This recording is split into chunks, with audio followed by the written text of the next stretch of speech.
إن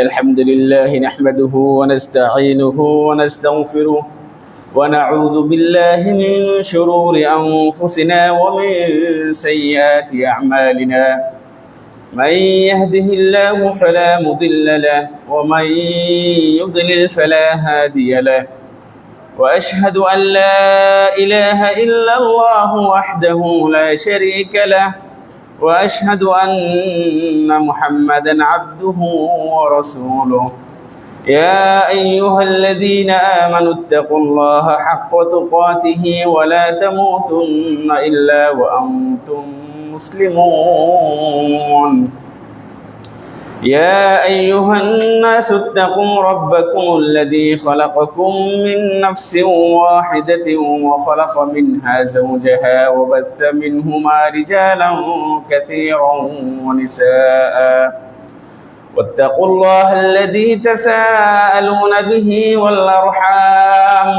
إن الله كان عليكم رقيبا يا أيها الذين آمنوا اتقوا الله وقولوا قولا سديدا يصلح لكم أعمالكم ويغفر لكم ذنوبكم ومن يطع الله ورسوله فقد فاز فوزا عظيما أما بعد فإن خير الحديث كتاب الله وخير الهدي هدي محمد صلى الله عليه وسلم وشر الأمور محدثاتها وكل محدثة بدعة وكل بدعة ضلالة وكل ضلالة في النار فأعوذ بالله من الشيطان الرجيم وقضى ربك ألا تعبدوا إلا إياه وبالوالدين إحسانا إما يبلغن عندك الكبر أحدهما أو كلاهما فلا تقل لهما أف ولا تنهرهما وقل لهما قولا كريما واخفض لهما جناح الذل من الرحمة وقل رب ارحمهما كما ربياني صغيرا إلى آخره। শুরুতে প্রশংসা মহান রব্বুল আলামিনের জন্য, যে রব্বুল আলামিন আমাদেরকে আশরাফুল মাখলুকাত হিসেবে সৃষ্টি করেছেন, আমাদেরকে অফুরন্ত নিয়ামতে তিনি ভরপুর করে দিয়েছেন, আমাদেরকে তার মনোনীত ধর্ম ইসলাম হিসেবে আমাদেরকে একটি সুন্দর ধর্ম দিয়েছেন এবং সেই পথে পরিচালিত করার মতো আমাদেরকে তৌফিক দিয়েছেন। আমরা শুকরিয়া আদায় করি আলহামদুলিল্লাহ। দুরুদ ও সালাম বর্ষিত হোক আমাদের প্রিয় নবী আখির নবী সাল্লাল্লাহু আলাইহি সাল্লাম, যার আদর্শে আমাদের আদর্শ। সম্মানিত উপস্থিতি, আজকে আপনাদের সামনে মা বাবার অবাধ্যতা ও হুকুকুল ওয়ালিদাইন, পিতামাতার নাফরমানি করা সম্পর্কে কিছু কথা বলবো ইনশাআল্লাহ। আজকের খুতবার বিষয়টা, আল্লাহ তাআলা আমরা সমাজে দেখতে পাই বর্তমানে যে পিতামাতার অবাধ্যতা, নাফরমানি, মা বাবার কথা না শোনা, এটি যে কত বড় একটা গুনাহ, অন্যায়, এবং এর কারণে দুনিয়াতেও মানুষ আমরা যেমন লাঞ্ছিত হইতে পারি, গজব প্রাপ্ত হইতে পারি, আল্লাহর লানতে পরিণত হইতে পারি, এবং পরকালে আমরা এই মা বাবার অবাধ্যতার কারণে জান্নাত আমরা কি হারাইতে পারি। তো এই সম্পর্কে আল্লাহ তাআলা সূরা বনী ইসরাঈলে বলেন যে ওয়াকাযা রাব্বুকা আল্লা তা'বুদু ইল্লা ইয়াহু ওয়া বিল ওয়ালিদাইনি ইহসানা। আল্লাহ তাআলা বলেন যে তোমার রব নির্দেশ দিয়েছেন যে তোমরা তার ইবাদত ছাড়া অন্য কারো ইবাদত করবে না। দ্বিতীয়তে তিনি বলেছেন ওয়া বিল ওয়ালিদাইনি ইহসানা, যে পিতামাতার সাথে কি সদাচরণ করার, উত্তম আচরণ করার, উত্তম ব্যবহার করার। ইম্মা ইয়াবলুগান্না ইনদাকাল কিবারা আহাদুহুমা আও কিলাহুমা, বিশেষ করে যখন তারা বয়স্ক হয়ে যায়, বার্ধক্যে যখন তারা পরিণত হয়, বিশেষভাবে আল্লাহ তাআলা ইনদাল কিবার, বিশেষভাবে তারা যখন বার্ধক্যে পরিণত হয়, তাদের কেউ একজন অথবা দুইজন, ওই সময়ে তোমরা ফালা তাকুল লাহুমা উফ।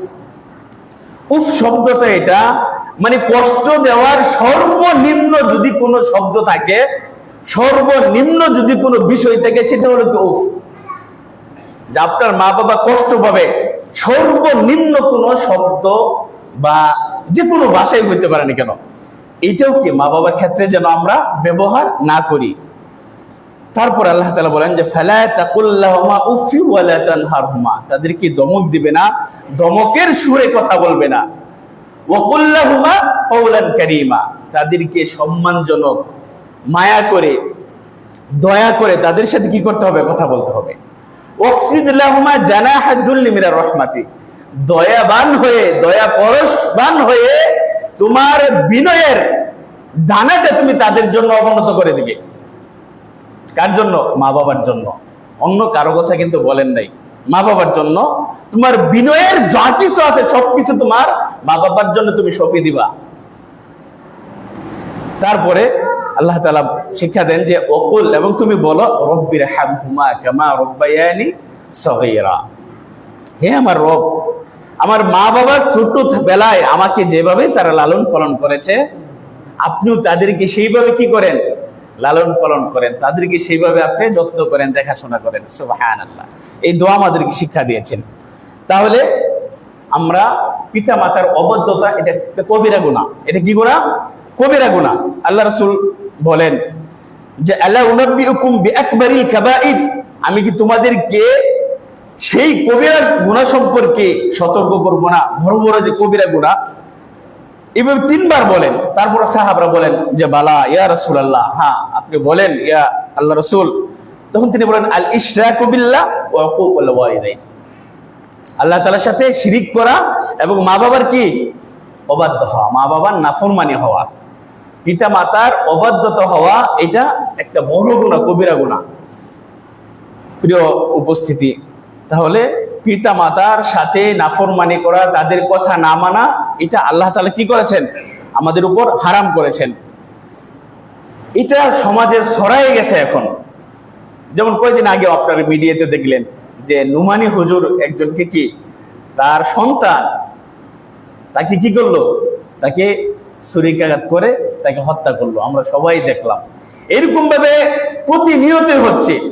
মা বাবা যখন, সন্তান যখন মা বাবার কথা শুনে না, বা সন্তানের কথা যখন মা বাবা শুনে না, টাকা দেয় না, তার চাহিদা পূরণ করতে পারে না, একটু শাসন করে, একটু টাইপ দেয়, তখনই কি সেই মা বাবা তার জন্য কি একটা আযাবের একটা কারণ হয়ে যায়। তাকে মেরে ফেলে, বিষ খাওয়ায়, মারুক, অন্যায়ভাবে তার সাথে খারাপ আচরণ করে, গালিগালাজ করে, ঘর থেকে বের করে দেয়। এমনকি যখন মা বাবা বয়সে উপনীত হয়, আমরা দেখি যে কি তাকে বৃদ্ধাশ্রমে পাঠায় দেয়। মা বাবা যেমন মানে স্ত্রীকে খুশি করতে গিয়া তখন মা বাবা হয়ে যায় কি, মানে যেমন সন্তানের একটা কাঁটা, চোখের কাঁটা হয়ে যায়। এগুলো সমাজে আমরা অহরহ দেখতে পাচ্ছি। প্রিয় উপস্থিতি, এগুলো যদি আমরা আমাদের সন্তানদেরকে ছোট থাকতে শিক্ষা না দিই, তাহলে তারা যেমন আমাদের জন্য খারাপ কিছু হইতে পারে। আজকে আমি যদি আমার মা বাবার সাথে খারাপ ব্যবহার করি, আমার সন্তান আমার সাথে কি করবে, খারাপ আচরণ করবে। কামা তাদিনু তুদান, যেমন কর্ম তেমন কি ফল। প্রিয় উপস্থিতি, এই জন্য ইবনুল কাইয়িম রাহিমাহুল্লাহ তিনি বলেন যে আকসারুল আওলাদি ইন্নামা জাআ ফাসাদুহুম মিন কিবালিল আবাই, যে এই সন্তানাদি যে তারা যে নাফরমানি হয়, এটা মূলত কি মা বাবার তাদেরকে দ্বীনি শিক্ষা না দেওয়ার কারণে, তাদেরকে ছোট থাকতে সেইভাবে লালন পালন করা না করার কারণে, আল্লাহ এবং তার রাসূলের যে দ্বীন তার বুঝ না দেওয়ার কারণে, বরং তারা কি হয়ে যায়, নাফরমানি হয়ে যায়, মা বাবার অবাধ্য সন্তান হয়ে যায়। তাহলে পিতা মাতা একটা গুরুত্বপূর্ণ বিষয়, যে সময় তাকে আমাকে আনুগত্য শিক্ষা দিতে হবে, তার ইসলামে তাকে শিক্ষা দিতে হবে, সেটা যদি যথা সময়ে তাকে আমি সেই শিক্ষা না দিতে পারি, সেই সন্তানই একদিন আমার কি হয়ে যাবে, আমার অবাধ্য হয়ে যাবে। যেমন অবাধ্য জিনিসটা কি, বা মা বাবার নাফরমানিটা বিষয়টা কি, আমরা একটু কয়েকটা নাফরমানি বিষয় আমরা দেখি। যেমন ইদখালুল হুজনি ইলা কলবিহিমা, ইলা মানে মা বাবার মনে কষ্ট দেওয়া, যে কোনো বিষয়, শারীরিক বিষয় হোক অথবা কি মানসিক বিষয় হোক, যে মা বাবাকে একটা টেনশনে ফেলে দেওয়া, তার অন্তরের ভিতরে একটা টেনশন ঢুকিয়ে দেওয়া। এই টেনশনের কারণে পাড়া প্রতিবেশীর কথা শুনতে হয়, কি কারণে, মানে সন্তানের কারণে, হয় না? যে সন্তানকে বাহিরে ঝগড়া করে, মারামারি করে, এই কথাটা কার শুনতে হয়? মা বাবাকে। যে তোর মা বাবার মানে তোর মনে জন্ম ঠিক নাই, এরকম কথা আমরা বলি না? অনেকে বলে না? এই কথাটা গালিটা কার উপরে গেছে? মা বাবার উপরে। আপনি বাহিরে যত অন্যায় করবেন, অপকর্ম করবেন, এই যে টেনশন, এটা মা বাবার ভিতরে কি টেনশন ঢুকিয়ে দেওয়া, এটা একটা কি নাফরমানি। যে আমি এমন অপকর্ম আমার দ্বারা, আমার সন্তানের দ্বারা, আপনার সন্তানের দ্বারা না হোক, যে অপকর্মের কারণে যে মা বাবা যেন কি টেনশন ফিল না করতে হয়, সেজন্য একটা রিল্যাক্সে থাকে যে না, আমার সন্তান যেখানেই থাকুক সে কোনো অন্যায় করবে না, পাপ কাজে লিপ্ত হবে না। তাকে নিয়ে আমার এই অন্যায়ের মানুষের বিচার শুনতে হবে, আমার প্রতিবেশীর গালমন্দ শুনতে হবে, অন্যের কথা শুনতে হবে, দিনে 10টা 5টা বিচার আমার বাড়িতে আসবে আমার সন্তান সম্পর্কে। এই ধরনের সন্তান যেন কি না হয়। মা বাবার ভিতরে কি মনে টেনশন ঢুকিয়ে দেওয়া। দেখেন আল্লাহ রাসূল সাল্লাল্লাহু আলাইহি ওয়াসাল্লামের কাছে এক ব্যক্তি আসলেন, হিজরত করবে, সে মক্কা থেকে মদিনায় হিজরত করার জন্য আসলেন। তা আল্লাহ রাসূলের কাছে এসে বললেন যে আমি আমার মা বাবাকে এমন অবস্থায় রেখে আসছি যে তারা আমার জন্য ক্রন্দন করতেছে, আর আমি কি মক্কা থেকে কোথায় হিজরত করতে চাই? মদিনাতে হিজরত করতে চাই। আল্লাহ রাসূল বললেন তাকে যে ইরজি আলাইহিমা, তুমি তোমার মা বাবার কাছে চলে যাও, যেভাবে তুমি তাকে কাঁদাইছো সেইভাবে তুমি তাদেরকে কি হাসাও। অর্থাৎ তাকে কোথায় পাঠাই দিলেন? মা বাবার কাছে পাঠাই দিলেন। এক ব্যক্তি আসলো জিহাদের জন্য, আল্লাহ রাসূল আমি জিহাদে যেতে যাই। আল্লাহ রাসূল তাকে বললেন যে তোমার কি মা বাবা জীবিত আছে? বললেন জীবিত আছে, যাও তুমি তোমার মা বাবার খেদমত করো। প্রিয় ভাইয়েরা, এই জন্য আমরা যারা সন্তানদেরকে মানুষ করবো সেভাবে যেন মানুষ করি। দেখেন পিতামাতার সাথে অবাধ্যতার আরেকটা রূপ কি, একটা ধরন পদ্ধতি, যে মা বাবাকে গালি দেওয়া। মা বাবাকে গালি দেওয়া এটা কি কবিরা গুনাহ, নাফরমানি পিতামাতার সাথে। যেভাবে সাহাবারা জিজ্ঞেস করি, ইয়া রাসূলুল্লাহ, কেউ কি কোনো সন্তান কি তার মা বাবাকে গালি দিতে পারে? তখন আল্লাহ রাসূল বলেন হ্যাঁ, গালি দিতে পারে। কিভাবে গালি দিতে পারে? তখন বললেন যে কোনো ব্যক্তি, কোনো মানুষ অন্য কোনো মানুষের বাপকে গালি দিল, আপনি আপনার বাবাকে গালি দিলেন না, কিন্তু কারোর সাথে ঝগড়া করে আপনি তার মাকে, তার বাপকে কথা বললেন, মা বাপ তুললে আপনি তাকে কি কথা বললেন, এখন সে কি আপনাকে আদর করবে নাকি আপনাকে ছেড়ে দিবে? আপনি যেমন অন্যের মা বাবাকে উঠাইয়া গালি দিবেন, কথা বলবেন, সেও তো আপনার মা বাবাকে উঠাইয়া কথা বলবে, বলবে না? তাহলে এই সুযোগ থেকে আপনার মা বাবাকে সেম গালি দেওয়া। আপনি নিজে গালি দিলেন না, কিন্তু গালি আপনার মা বাবাকে কি করলেন? খাওয়াইলেন। এটাই কি নিজের মা বাবাকে নিজে কি গালি দেওয়ার সমপর্যায়ে। এই জন্য কোন সন্তান যেন তার মা বাবাকে সেইভাবে, আমাদের সন্তানদেরকে কি করতে হবে? মানুষ করতে হবে, যেন তারা অন্যের কোনো মা বাবাকে গালিগালাজ না করে। কোন আপনি মুসলমান, এখন হিন্দু ধর্ম হোক, বুদ্ধ ধর্ম হোক, কোন ধর্মের, অন্য কোন ধর্মের তারা যাকে বিশ্বাস করে, রব মানে, গড মানে, আপনি যদি তাদের রবকে গালি দেন, তখন সে কি আপনার রবকে গালি দেবে না? এটা আপনি নিজে আল্লাহকে গালি দিলেন না, কিন্তু আল্লাহকে আপনি গালি খাওয়াইলেন। এইগুলো বিষয় আমাদের খেয়াল রাখতে হবে। আরেকটা বিষয় হলো, দেখেন যে পিতামাতার অবাধ্যতার আরেকটা রূপ হলো যে আপনি মা বাবার উপর নিজের সন্তানকে অথবা আপনার বন্ধুকে অথবা আপনার স্ত্রীকে প্রাধান্য দেওয়া। মানে আপনি নিজের বন্ধুর খুশির জন্য তার কথাবার্তা শুনতেছেন, স্ত্রীর খুশির জন্য অনেক কিছু করতেছেন, নিজের সন্তানের খুশির জন্য অনেক কিছু করতেছেন, কিন্তু মা বাবার খবর নাই। যখন সন্ধ্যা যা যাচ্ছে সাথে সাথে নিয়ে আসতেছেন, স্ত্রীর চাহিদা চাওয়া মাত্রই কি পূরণ করতেছেন, কিন্তু আপনার মা বাবার দেখি কোনো কি নাই, খেয়াল নাই। এটাও একটা কি মা বাবার প্রতি কি তুচ্ছ তাচ্ছিল্য করা, তার কথাটাকে মূল্যায়ন না করা, তাকে গুরুত্ব না দেওয়া। আপনি অন্যের খুশির জন্য, হাসির জন্য, তার মনের আনন্দের জন্য অনেক কিছু করতেছেন, কিন্তু মা বাবার খুশি করার জন্য কিছু করতেছেন না। এটাও এক ধরনের কি মা বাবারকে অবহেলা করা, মা বাবার সাথে কি আপনার অন্যায় করা। যেমন দেখেন আল্লাহ রাসূল সাল্লাল্লাহু আলাইহি ওয়াসাল্লাম কে এক ব্যক্তি এসে জিজ্ঞাসা করলেন যে মান আহাকুন নাস বিহুসনি সাহাবাতি, ইয়া রাসূলুল্লাহ, যে দুনিয়াতে মানুষের মধ্যে সবচেয়ে উত্তম আচরণ পাওয়ার হকদার কে? আপনার বন্ধু নাকি আপনার সন্তান নাকি আপনার স্ত্রী? সেগুলো খেয়াল করেন।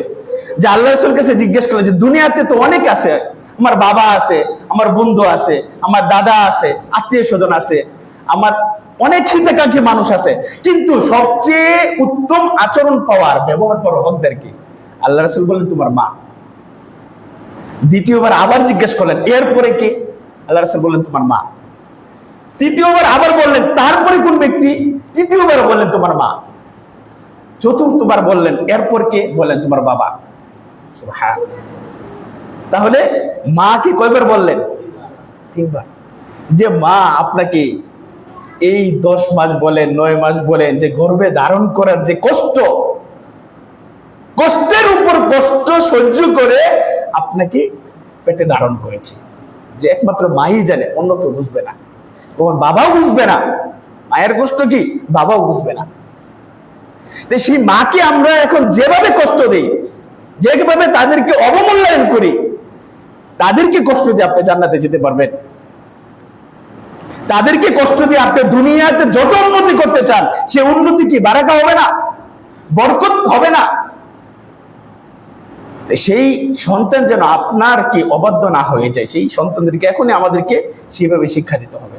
প্রিয় ভাইয়েরা, পিতামাতার সাথে অবাধ্যতার অনেক আপনার কি আছে, যেমন এমন আমরা মিডিয়াতে দেখি, মাঝে মাঝে দেখি যে বৃদ্ধ মা বাবা প্রহার করতেছে, মারতেছে, ঘর থেকে বের করে দিচ্ছে, নিজে ভালো খাটে শুইতেছে, ভালো ঘরে ঘুমাইতেছে, কিন্তু মা বাবা আছে কি এমন এক জায়গায় যেখানে ফ্যানটাও ভালোভাবে চলে না। তার নিজে খুব ভালো মানে কি অ্যাটাচড বাথরুমে ঘুমায়, মানে থাকতেছে এমন রুমে যে কি সাথে ইচ্ছা করলে কি সাথে সাথে কি সে ওয়াশরুমে যাইতে পারতেছে, কিন্তু মা বাবা এমন জায়গায় ঘুমা যে তার ওয়াশরুমে যেতে 5 মিনিট লাগে, রাস্তার মধ্যে প্রস্রাব করে দেয়। এই যে সূক্ষ্ম যে বিষয়গুলা, এগুলো অবশ্যই যেন আমরা খেয়াল করি, যে মা বাবাকে আপনি থাকেন সমস্যা নেই, কিন্তু মা বাবা যেন কষ্ট না পায় আপনার কোনো আচরণে, আপনার কোনো ব্যবহারে, আপনার কোনো কর্মের কারণে, যেন মা বাবা কখনোই কোনো কষ্ট না পায়। মা বাবাকে সন্তুষ্টি করে আপনি যা পারেন করেন, সমস্যা নাই, কিন্তু কষ্ট দিয়া, তাদেরকে কষ্ট দিয়া নিজের সন্তান, স্ত্রী, অন্য কাউকে যেন খুশি না করি, মা বাবাকে কষ্ট দিয়া। এই বিষয়টা সবসময় আমরা কি করব, খেয়াল রাখবো। আল্লাহ তাআলা সেই তৌফিক দান করুক। প্রিয় ভাইরা, তো উকুকুল ওয়ালিদাইন অনেক বিষয় আছে। মা বাবার কথা না শোনা, তারপরে আপনার মা বাবার সামনে উচ্চ ভাষায় কি কথা বলা, মা বাবার সামনে আপনি উচ্চ ভাষায় কথা বলবেন। আল্লাহ তাআলা বলেন আনিশকুরলি ওয়া লিওয়ালিদাই, আমার কৃতজ্ঞতা আদায় করো, তারপরে তোমরা মা বাবার কৃতজ্ঞতা আদায় করো। আনিশকুরলি, আমার কৃতজ্ঞতা আদায় করো, তারপরে তোমার মা বাবার কৃতজ্ঞতা আদায় করো, অন্য কারো কথা বলে নাই। এই জন্য মা বাবার বড় একটা জিনিস, মা বাবাকে দেখা গেছে আমার পছন্দ না হলে নাম ধরে ডাকা শুরু করে, নাম না ধরলেও এমন মুখাতেব মানে ভাষা ব্যবহার করে যেটা মা বাবার ক্ষেত্রে যায় না। এই ধরনের যে আমরা সম্বোধন, এমন কোন সম্বোধন করে তাদেরকে না ডাকি যে ডাকার কারণে তাদের কষ্ট হয়। এমনই আছে যে আপনি তা বেয়াদবিমূলক আচরণ করা, ইচ্ছা মতো তার সামনে বসতেছেন, উঠতেছেন, তার সামনে ঠ্যাং তুললে কি বসে রয়েছেন, মানে কোনো গুরুত্ব না দেওয়া। হয় না অনেক সময় যে ছেলে যখন অনেক বড় কিছু হয়ে যায়, কিন্তু বাবা কৃষক, যত বড় কিছু আপনি হন না কেন, কিন্তু সন্তানের মা বাবার সামনে আপনি কি জিরো। অন্য মানুষ যে দেখলে কি বলবে, আমার মা বাবা বা বাবা কি একটা পরিবেশে আছে, খবরদার কে কি বলবে সেটা যা মন্দিরে তা বলুক, অন্য কি বলবে সেটা যা মন্দিরে তা বলুক, কিন্তু আমার মা বাবা যেন কখনো কষ্ট না পায়, মা যেন কোনো কষ্ট না পায়, যে পোশাকে থাকুক না কেন, যে ভাবেই থাকুক না কেন। মা বাবা জান্নাতে যাওয়ার মাধ্যম, অন্য কোন ব্যক্তি, সরকার প্রধান বলেন, মন্ত্রী বলেন, তারা জান্নাতে যাওয়ার মাধ্যম না। আপনার জান্নাতে যাওয়ার প্রতিবন্ধকতা কে? মা বাবা। সর্বক্ষেত্রে মা বাবার গুরুত্ব যেন অবশ্যই আমরা দিই, মা বাবাকে যেন আমরা অবহেলা, তারপরে তুচ্ছ তাচ্ছিল্য, এইগুলা যেন আমরা কি না করি। এমন কথা, এমন কাজ, এমন ব্যবহার, শারীরিক মানসিক যেভাবেই হোক, আমার দ্বারা যেন মা বাবা কষ্ট না পায়। এই বিষয়টা আমরা সবাইকে খেয়াল করবো। প্রিয় ভাইরা, আল্লাহ তাআলা সেই তৌফিক দান করুন। দেখেন, পিতামাতার যদি কষ্ট পায় কি হবে, আল্লাহ রাসূল বলেন রিদার রব্বি ফি রিদাল ওয়ালিদ ওয়া সাখাতুর রব্বি ফি সাখাতিল ওয়ালিদ। সুবহানাল্লাহ। পিতামাতার সন্তুষ্টি আল্লাহর সন্তুষ্টি, পিতামাতার অসন্তুষ্টি আল্লাহর অসন্তুষ্টি। আরো কারো কথা বলছে, তুমি আল্লাহকে যদি খুশি করতে চাও কাকে খুশি করো? মা বাবাকে। আল্লাহকে যদি কষ্ট দিতে চাও কাকে কষ্ট দাও? মা বাবাকে কষ্ট দাও। অটোমেটিক আল্লাহ কষ্ট করবে। আল্লাহ কষ্ট পেলে আপনি জান্নাতে যেতে পারবেন। দুনিয়াতে আপনার অনেক কিছু আছে, কিন্তু সেটার মধ্যে বরকত পাবেন? কোনো বরকত নাই। 2 নাম্বার হলে দেখেন যে সকল মানুষের পাপের অপরাধ আল্লাহ তাআলা কিয়ামত পর্যন্ত সেটার প্রতিদান কি, মানে আপনি একটা অন্যায় করলেন, এর শাস্তি আপনাকে কিয়ামত পর্যন্ত নিয়ে যাবে, দিতে পারে। কিন্তু পিতামাতার কষ্ট সেটা কিয়ামত পর্যন্ত, সেটা কি দুনিয়াতেই হয়ে যায়। এই জন্য আল্লাহ রাসূল বলেন যে কুল্লু যুনুবিন ইউআখিরুল্লাহু মিনহা মা শাআ ইলা ইয়াউমিল কিয়ামাতি ইল্লাল বাগিয়া ওয়া উকুকাল ওয়ালিদাইন। কয়েকটা বিষয়, তার মধ্যে একটা হলো কি, পিতামাতার নাফরমানি। যে পিতামাতার যদি কেউ নাফরমানি করে, অবাধ্যতা হয়, কথা না শুনে, তাহলে পিতামাতা বদ্ধ করলে সেটা দুনিয়াতে আপনি শাস্তি পেয়ে যাবেন। সেটা কিয়ামত পর্যন্ত লাগবে না, কবর লাগবে না, কিচ্ছু লাগবে না। প্রিয় ভাইরা, আমরা যত আমল করি না কেন, মা বাবাকে যদি কষ্ট দেয় আপনার আমল কবুল হবে? আমল বিনষ্ট হওয়ার একটা মাধ্যম হলো কি, মা বাবাকে কষ্ট দেওয়া। আল্লাহ কি বলছেন, যেটা বললাম যে আল্লাহ তাআলা কি কষ্ট দিতে চাইলে মা বাবাকে কষ্ট দেন। তারপরে ভালো আমল করতেছেন, খুব করতেছেন, কিন্তু মা বাবাকে কষ্ট দিতেছেন, তাহলে আপনার আমল কি লাভ হবে? এই আল্লাহর আনুগত্যের কি লাভ হবে? অনেকে আছে মাকে খুব মায়া করে, বাবাকে দেখতে পারে না। অনেকে আছে বাবার সাথে খুব সম্পর্ক, কিন্তু মার সাথে কোনো কি নাই, সম্পর্ক নাই, বহু অভাব নাই। না, দুজনকে গুরুত্ব দিতে হবে। প্রিয় ভাইয়েরা, অনেক কথা আছে আরো, যে জান্নাতে আল্লাহ রাসূল সাল্লাল্লাহু আলাইহি ওয়াসাল্লাম বলেন লা ইয়াদখুলুল জান্নাতু মান্নানুন ওয়ালা আক ওয়ালিদাইহি, যে জান্নাতে প্রবেশ করতে পারবে না যে একজনের উপকার করে আবার তাকে খোঁটা দিলেন। আরেকটা হলো পিতা মাতার অবাধ্যতাকারী। তার মানে পিতা মাতার অবাধ্যতাকারী সে কোথায় যাবে না? জান্নাতে যেতে পারবে না।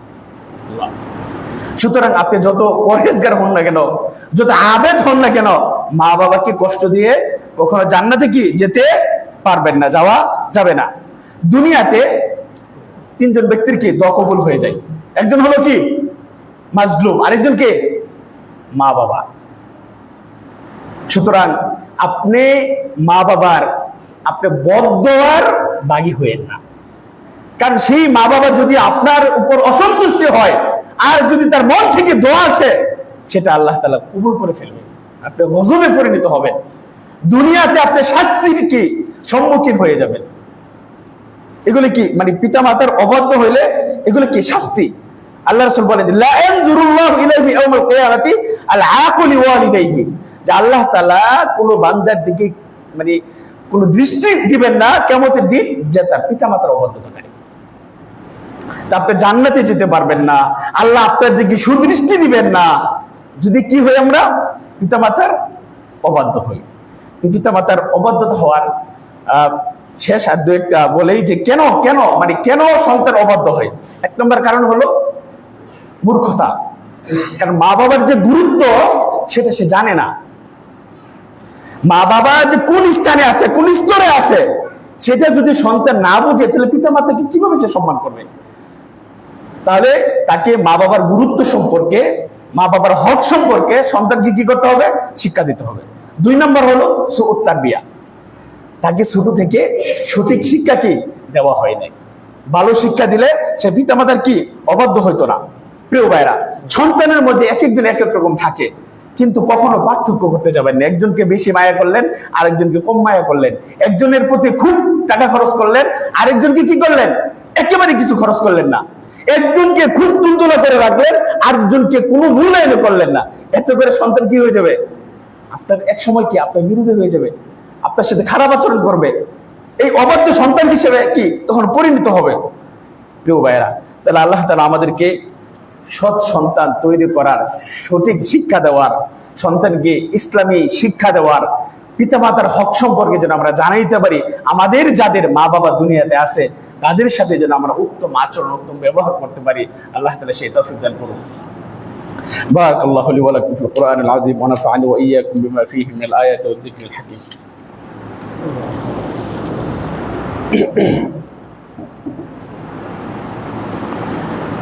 الحمد لله أهل للحمد والثناء وصلاة وسلاما على عبده الذي اصطفى وعلى الآل والصحب ومن سار على نهجهم واقتفى. أما بعد، إن الله وملائكته يصلون على النبي يا أيها الذين آمنوا صلوا عليه وسلموا تسليما. اللهم صل على محمد وعلى آل محمد كما صليت على إبراهيم وعلى آل إبراهيم إنك حميد مجيد. اللهم بارك على محمد وعلى آل محمد كما باركت على إبراهيم وعلى آل إبراهيم إنك حميد مجيد. اللهم أعز الإسلام والمسلمين وأذل الشرك والمشركين يا ذا الجلال والإكرام. اللهم احفظ على هذه البلاد عقيدتها وقيادتها وأمنها ورخاؤها واستقرارها وسائر بلاد المسلمين.